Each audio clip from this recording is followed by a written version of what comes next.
Bismillahirrahmanirrahim. Assalamu alaikum students. Welcome to Learn and Teach by Sidra and this is Miss Sidra Shahid.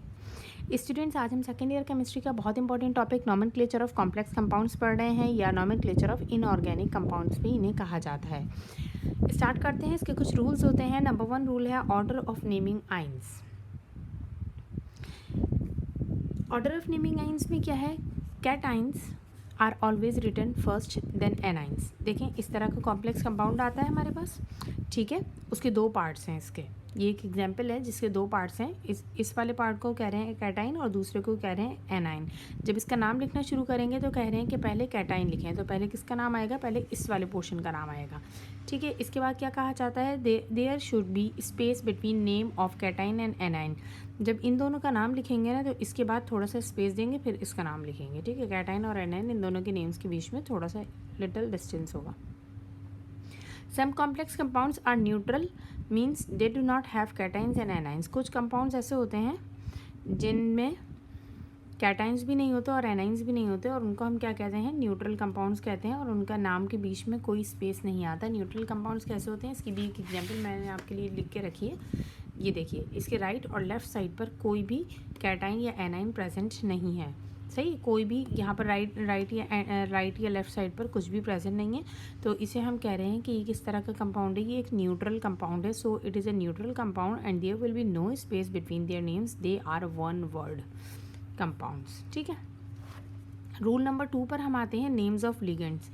Ligands क्या होते हैं? Ligand is an ion और molecule. Ligand एक ion होता है या एक मॉलिक्यूल कह लिए आप उसे, या एक फंक्शनल ग्रुप कहलाता है that binds to a central atom, जो कि एक सेंट्रल एटम को जोड़ के रखता है to form a coordination complex. देखिए यहाँ पे इसकी मैंने एग्जांपल दिए।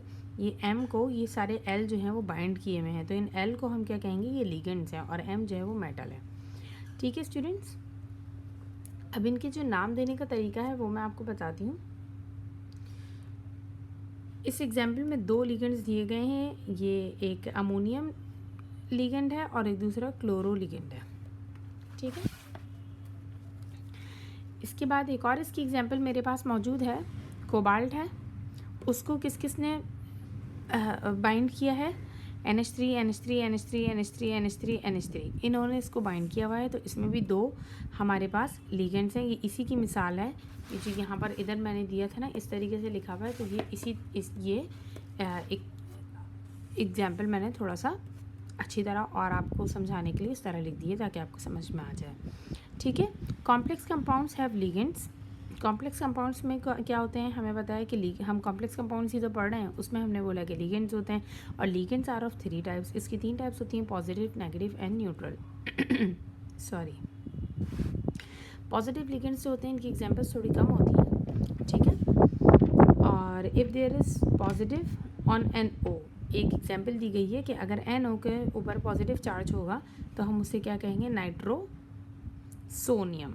क्या कहेंगे? Nitrosonium. नेगेटिव लिगेंड्स जो होते हैं, names of negative ligands ends on O. इनके नाम किस पर एंड होते हैं? ओ पर एंड होते हैं, लास्ट में इनके ओ आता है। If they are acting as ligands, अगर ये लिगेंड्स के तौर पर काम कर रहे हैं तो इनके नाम कैसे हो जाएंगे? क्लोरीन है ना, तो एंड में ओ किस तरह आएगा? क्लोरो हो जाएगा। ये फ्लोरीन से फ्लोरो, आयोडीन से आयोडो और हाइड्रोक्सिल से हाइड्रो ऑक्सो, ठीक है स्टूडेंट्स। ये रूल्स अभी हम पढ़ रहे हैं, उसके बाद हम सीखेंगे कि इनके नेम्स हम लिखते किस तरह हैं। Neutral ligands. Names of neutral ligands usually remains unchanged, ठीक है। मतलब कि जो न्यूट्रल होते हैं ना, जिनके ऊपर कोई चार्ज नहीं होता, उनके नाम जो होते हैं वो अनचेंज रहते हैं। जैसे कि इथिलीन डायामाइन जो है उसका नाम इथिलीन डायामाइन ही रहेगा, वो चेंज नहीं होगा, ठीक है। अब कह रहे हैं कि कुछ स्पेशल नेम्स होते हैं, कुछ न्यूट्रल लिगेंड्स होते हैं, उनके लिए कुछ स्पेशल नाम होते हैं। जैसे अमोनियम का मॉलिक्यूल है, अगर वो न्यूट्रल लिगेंड के तौर पर वर्क कर रहा है, अमोनिया का मॉलिक्यूल है, अगर वो लिगेंड के तौर पर काम कर रहा है तो हम उसे क्या कहेंगे? अमाइन कहेंगे, ठीक है। वाटर का मॉलिक्यूल है, अगर वो लिगेंड के तौर पर वर्क कर रहा है तो हम उसे एक्वा या एक्वो कहेंगे। अगर कोबाल्ट का मॉलिक्यूल है और वो लिगेंड के तौर पर एक्ट कर रहा है तो उसे हम कार्बोनाइल कहेंगे। और अगर नाइट्रोजन मोनोऑक्साइड ये एज अ लिगेंड वर्क कर रहा है तो हम इसे क्या कहेंगे? नाइट्रोसील कहेंगे। I am really sorry. Rule number 3, order of ligand.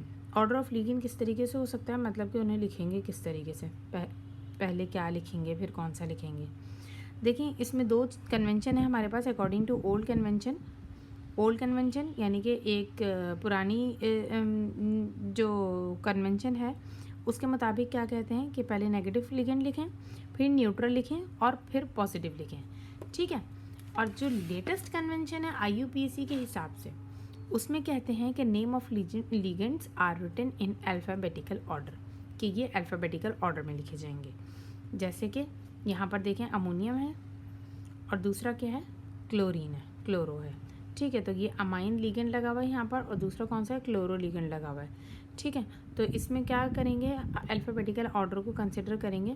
तो पहले अमाइन, A फॉर अमाइन आएगा, फिर उसके बाद क्लोरो लिखेंगे, तो इसका नाम क्या हो जाएगा, try amine chloro.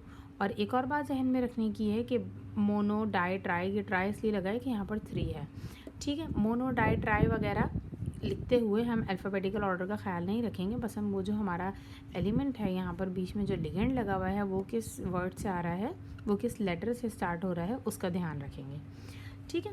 Rule number 4 हमारे पास है न्यूमेरिकल प्रीफिक्सेस। इसमें हम 1 2 3 4 जिस तरीके से केमिकल इक्वेशंस हमारी होती हैं या केमिकल इक्वेशंस हमारी होती हैं या जो हमारा फॉर्मूला होता है केमिस्ट्री में, उसमें अक्सर हमें 2 3 4 लिखा हुआ नज़र आता है। लेकिन जब हम कॉम्प्लेक्स कंपाउंड्स की बात करते हैं तो इसमें हम कोई प्रीफिक्स इस तरीके से नहीं लगाते, ठीक है। 2 के बजाय हम डाई यूज़ करते हैं, 3 के बजाय ट्राई, 4 के बजाय टेट्रा, 5 के बजाय पेंटा, 6 के बजाय हेक्सा और 7 के बजाय हेप्टा यूज़ करते हैं, ठीक है। अब इसके बाद हम नेक्स्ट पर जाते हैं कि कुछ स्पेशल प्रीफिक्सेस भी होती हैं। मतलब कि अगर कुछ ऐसा एलिमेंट है, अगर कोई ऐसा कंपाउंड है जिसमें 2 दफ़ा डाई लिखने की ज़रूरत पड़ रही है, जैसे कि di ethylene di amine, means के 2 अमाइन हैं और 2 इथिलीन हैं, तो डाई इथिलीन डाई अमाइन, जैसे मैंने यहाँ एग्जांपल दिए डाई इथिलीन डाई अमाइन, तो ये गलत हो जाएगा। ऐसी सूरत में हम क्या यूज़ करेंगे, डाई के बजाय क्या करेंगे, बिस बाहर लगाएंगे, बिस इथाइलिन और फिर लगाएंगे डाई अमाइन, ठीक है। बिस रिप्रेजेंट करता है 2 को, ट्रिस करता है 3 को, टेट्रा किस करता है 4 को, पेंटा किस करता है 5 को, हेक्सा किस करता है 6 को और हेप्टा किस करता है 7 को। इसी तरीके से ऑक्टा, नैना एंड डेका आपको पता है, ठीक है। तो ये लिखने का करेक्ट वे हमारे पास ये होगा bis ethylene di amine, this is the correct way, ठीक है। रूल नंबर 5 पर आते हैं, name of metal. Name of metal जब आ जाए तो फिर क्या करेंगे, name of metal is always written after the name of ligands. Name of metal हमेशा लिगेंड के नाम के बाद लिखा जाएगा, ठीक है। रूल नंबर 6 पर आता है ऑक्सीडेशन स्टेट। सबसे लास्ट में हमें इसमें ऑक्सीडेशन स्टेट भी लिखनी होती है। Oxidation state is written by Roman numerals after the name of metal. Metal के नाम के बाद oxidation state is written Roman numerals में लिखी जाएगी, वो भी मैं भी आपको बता दूंगी किस तरीके से लिखी जाएगी। After the name of metal, metal का नाम लिखेंगे, उसके बाद उसकी ऑक्सीडेशन स्टेट लिखेंगे, ठीक है। रूल नंबर 7 है कि सेंट्रल मेटल एटम और आयन, कि जो सेंट्रल मेटल एटम या आयन होगा वो मोस्टली लिखा जाता है इंग्लिश में in case of cationic and neutral complexes. अगर हमारे पास कोई कंपाउंड कैटाइनिक है और या न्यूट्रल है, ठीक है, कैटाइनिक या न्यूट्रल है, तो उसमें हम क्या करेंगे, इंग्लिश में लिखेंगे, ठीक है। जैसे आयरन है, अगर कैटाइन है या न्यूट्रल है केस हमारे पास ना, तो उसमें अगर हमारे पास आयरन आयरन आ रहा है तो हम उसे इंग्लिश में आयरन लिखेंगे। Ag आ रहा है तो इंग्लिश में सिल्वर लिखेंगे, Au आ रहा है तो इंग्लिश में गोल्ड लिखेंगे। But in case of anionic complexes, लेकिन एनाइनिक कॉम्प्लेक्सेस जो होते हैं ना, ये हमने किसकी बात की थी, कैटाइनिक की थी और न्यूट्रल कॉम्प्लेक्सेस की थी। लेकिन जब हम एनाइनिक कॉम्प्लेक्सेस की बात करते हैं, कैटाइन होता है और एक एनाइन होता है और तीसरा न्यूट्रल होता है, तो न्यूट्रल और कैटाइनिक की बात कर चुके, अब एनाइनिक की बात कर रहे हैं। We mostly use Latin name of the metal atom. हम क्या करते हैं, लैटिन नेम यूज़ करते हैं मेटल एटम का, ठीक है, and add suffix in last ATE, और लास्ट में क्या लगाते हैं, ATE लगाते हैं। क्या कहा मैंने, एनाइनिक कॉम्प्लेक्सेस होते हैं उनके साथ हम लैटिन नेम लगाते हैं, ठीक है। मेटल का लैटिन नेम जो भी होगा वो लगाएंगे और एंड में ATE लगाएंगे। जैसे कि यहाँ पे आयरन को आयरन लिख रहे थे ना, अब आयरन को आयरन नहीं लिखेंगे बल्कि उसका लैटिन नेम फेरस होता है, तो हम यहाँ क्या लिखेंगे, फेरेट लिखेंगे। सिल्वर को हम आर्गिनेट लिखेंगे, गोल्ड को हम ऑरेट लिखेंगे, प्लेटिनियम को हम प्लेटिनेट लिखेंगे और जिंक को हम जिंकेट लिखेंगे। ठीक है स्टूडेंट्स, अगर कोई चीज़ भी समझ में ना आए आप मुझे बता दीजिएगा, मैं आपको दोबारा बता दूँगी। चलें अब इसकी एग्जांपल्स करना स्टार्ट करते हैं। सबसे पहले हमने क्या पढ़ा था, अब इसका कॉम्प्लेक्स कंपाउंड्स है। अब हम देखते हैं इनके हम नेम किस तरह देने शुरू करेंगे। अब यहाँ पर क्या है, CONH3 और Cl3। अब ये एक कॉम्प्लेक्स कंपाउंड है कोबाल्ट का। ठीक है, इस कॉम्प्लेक्स कंपाउंड के आगे और पीछे कोई कैटाइन है और ना कोई एनाइन है, तो इसका मतलब ये है कि एक ऐसा कंपाउंड है, ये एक न्यूट्रल कंपाउंड है। और न्यूट्रल कंपाउंड है तो इसके ऊपर हम क्या लगाएंगे, एक नॉट लगा देंगे कि इसके ऊपर कोई सा भी चार्ज नहीं है। ठीक है, इसका मतलब ये है कि इसके अंदर जितने भी एलिमेंट्स हैं, इसका मतलब क्या हुआ कि इसके अंदर जितने भी एलिमेंट्स हैं उन सबके चार्जेस का सम जो हुआ है वो ज़ीरो है, यानी कि इसके इन सब के चार्जेस का सम ज़ीरो होना चाहिए। आपको लिगेंड्स जो होते हैं, ये लिगेंड है इसमें और ये लिगेंड है, इसके क्या होने चाहिए, आपको चार्जेस याद होने चाहिए। अगर चार्जेस आपको याद नहीं होंगे तो फिर आपके लिए मसला हो जाएगा। अच्छा, यहाँ क्लोरो जो है, एक क्लोराइड आयन पर कैसा चार्ज होता है, हमें पता है क्लोराइड पर कैसा चार्ज होता है, -1 का होता है। ठीक है, लेकिन यहाँ पर कितने क्लोराइड हैं, 3 हैं। ठीक है, यहाँ पर कितने क्लोराइड हैं, 3 हैं। तो इसके ऊपर कौन सा आ जाएगा, -3 का चार्ज आ जाएगा। अब ये जो अमाइन ग्रुप लगा हुआ है ना यहाँ पर, ये कैसा होता है, ये न्यूट्रल होता है। ये न्यूट्रल होता है, इसके ऊपर कोई चार्ज नहीं होता। ठीक है, तो जब यहाँ पर ये -3 है तो हमें बस इतनी बात पता होनी चाहिए कि फिर लाजमी इसके ऊपर +3 होगा, जब भी तो ये दोनों कट जाएंगे और पूरे के ऊपर 0 चार्ज हो जाएगा। ठीक है, अब स्टार्ट करते हैं नेमिंग। सबसे पहले क्या करना पड़ेगा, लिगेंड्स का नाम देंगे हम। सही है, यहाँ 2 लिगेंड्स हैं हमें पता है, एक है अमाइन और दूसरा है क्लोरो। ठीक है, एक है अमाइन और दूसरा है क्लोरो। अब now we have to follow alphabetical order. हमने क्या बात की थी कि हम क्या फॉलो करेंगे, अल्फ़ाबेटिकल ऑर्डर फॉलो करेंगे। देखिए मैं आपको दिखाती हूँ। सबसे पहले हमने क्या कहा था कि कॉम्प्लेक्स कंपाउंड में न्यूट्रल वाले का दिखाती हूँ मैं आपको पीछे से ना, ताकि आपको याद आ जाए। न्यूट्रल हमने कहाँ पढ़ा था, एक मिनट,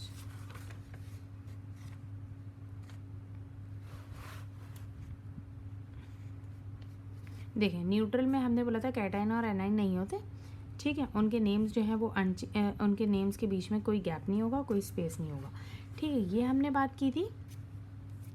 और names of ligands are written in alphabetical order. के लिगेंड्स के जो नेम होंगे वो किस में लिखे जाएंगे, अल्फ़ाबेटिकल ऑर्डर में लिखे जाएंगे। ठीक है, क्या बोला था मैंने कि इनके नेम्स जो होंगे अल्फ़ाबेटिकल ऑर्डर में लिखेंगे। चलें अब अल्फ़ाबेटिकल ऑर्डर चेक करते हैं कि सबसे पहले लिगेंड्स का नाम लिखा जाएगा और लिगेंड्स के नाम के साथ में अल्फ़ाबेटिकल ऑर्डर लगाया जाएगा। तो हमारे पास 2 हैं, एक यहाँ पर कौन सा है, अमाइन है, और दूसरा कौन सा है, क्लोरो है। ठीक है, इसमें अल्फ़ाबेटिकल ऑर्डर के हिसाब से ये पहले आएगा और उसके साथ में क्या लगेगा, 3 है यहाँ पर, तो क्या लगेगा, इसके साथ में ट्राई लगेगा। तो लिखते हैं ट्राई अमाइन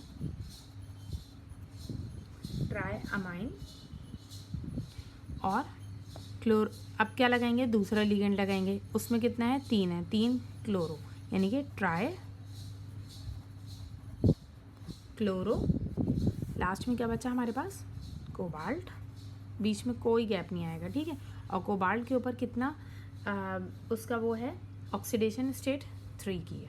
ठीक है, तो ब्रैकेट में रोमन में हम क्या करेंगे, 3 लिखेंगे, हो गया इसका नाम। ठीक है स्टूडेंट्स, इतना समझ में आया, बहुत आसान है, कुछ मुश्किल नहीं है। कुछ ना समझ में आया तो आप मुझसे दोबारा पूछ सकते हैं।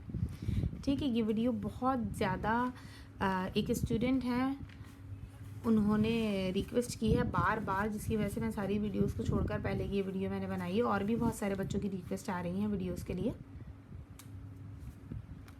अहमद करीम ही है उनका नाम भी, उन्होंने पहले भी वीडियो की रिक्वेस्ट की थी। अल्लाह ताला आप सब बच्चों को कामयाब करे जो बच्चे मेहनत कर रहे हैं। अच्छा, सेकंड एग्जांपल देखते हैं। हमारे पास क्रोमियम है, अमाइन है और दोबारा क्या है, क्लोरो है। ये कैसा कंपाउंड है, ये यहाँ पर है कॉम्प्लेक्स और यहाँ पर ये क्या है, सिंपल आइन है। ठीक है, और ये वाले पार्ट को हम कौन सा पार्ट कहेंगे इसका, ये कैटाइन है और ये कैसा है, एनाइन है। ठीक है, ये कैटाइन है और ये कैसा है, एनाइन है। Now according to first rule we write the names of cation first. सही है, हमने फर्स्ट रूल क्या पढ़ा था, मैं दिखाती हूँ आपको, दोबारा परेशान होने की कोई ज़रूरत नहीं है कि हमने फर्स्ट रूल क्या पढ़ा था, कि हमें देखें कैटाइन्स आर ऑलवेज रिटन फर्स्ट और फिर उसके बाद एनाइन लिखे जाएंगे। तो सबसे पहले किसका नाम आएगा, कैटाइन का नाम आएगा, जो कि हमें कॉम्प्लेक्स कंपाउंड में मिल रहा है। ठीक है, अब इसके बाद क्योंकि क्लोरीन जो है, अब क्लोरीन को देखते हैं हम, क्लोरीन के ऊपर कौन सा चार्ज है, क्लोरीन के ऊपर हमें पता है -1 होता है, लेकिन यहाँ पर 3 है तो यहाँ पे -3 हो जाएगा। ठीक है, तो अब हमें -3 होगा ना, तो इसको बैलेंस करने के लिए यहाँ पर लाजमी कुछ ऐसा होना चाहिए जिसके ऊपर +3 आ जाए।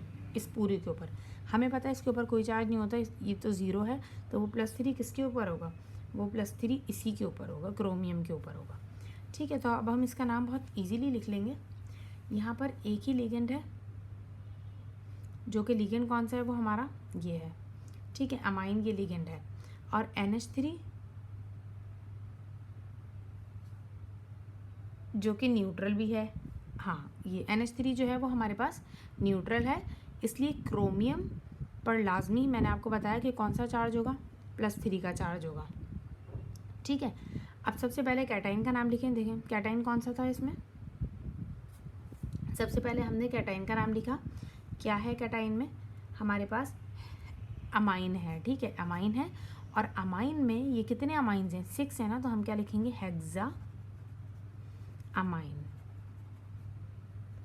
और यहाँ पर अमाइन में डबल एम आएगा अमाइन। और फिर उसके बाद क्या करेंगे, क्रोमियम,